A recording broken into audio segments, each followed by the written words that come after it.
Hey, I'm Jocelyn and today we're going to make picanha. This is my favorite cut of meat from Brazil. If you have ever been to a rodizio or Fogo de Chao, one of those kind of places, this is probably the meat you're always going, yeah, I need seconds on that one, maybe thirds.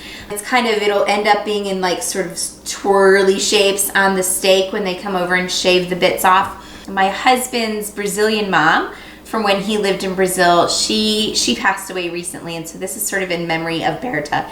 She's just an awesome woman, and so I'm going to share a little bit of her happy life in Brazil with you. So we're going to start by taking a sharp paring knife, and we're just going to make slits through this big fat amount of fat. Fat amount of fat, yeah. And we're going to cross hatch it like every inch or so. It doesn't have to be really perfect, but you don't want to cut into the meat. We're just trying to get through that fat right to the edge of the meat. And yeah, it's kind of hard to tell in the middle where you're at. So if you go in, it's not going to be a terrible thing. It's not that big a deal. And then after we're done doing this, we're going to cover it in about, maybe I've got about a tablespoon and a half of coarse ground salt. And then I've got about maybe 3/4 of a tablespoon of coarse ground pepper. And we're just gonna rub that all over inside of this. And then we're gonna let this meat sit until it's about room temperature. When you cook meats from room temperature, they turn out better because you don't have like a cold middle while, you know, the outside's cooking really hot. So best to bring your meats, especially when it's a big cut like this, up to room temperature. So we're gonna do that, and eventually we're gonna cut this into smaller pieces so that I can twirl it on and put it on these little steaks. They're really not as heavy duty as what I need, but they'll work. Sometimes you just gotta make do, right? So you can see a lot of cross hatching in this. And we're just going to take this salt and pepper and we're going to smear it on and rub it into all of that. We're going to rub this on both sides of the meat. And you know that salt kind of sinks in and tenderizes the meat, and it's going to be oh so good, I promise. But that's what's wonderful about this, is you don't have to do a whole lot to it.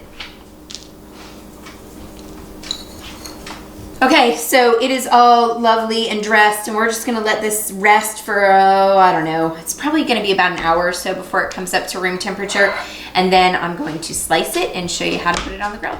Okay, so I let my meat sit, and it has, you know, gotten up to room temperature, and what I'm gonna do is I'm gonna cut this into about 3 equal widths. And this end piece is always a little bit funky because it's not quite a nice little slice, but it'll be fine.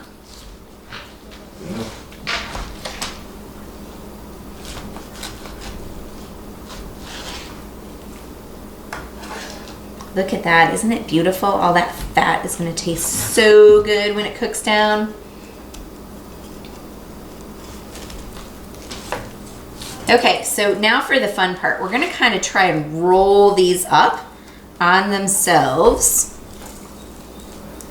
And then we're going to take this and stake it through the middle. So if you can see that, and then right through the middle. Everything's moving. I need a towel under this. So you can do it like that. And then I'm going to do the next one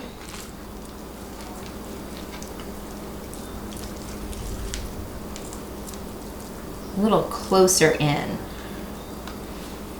to the edge.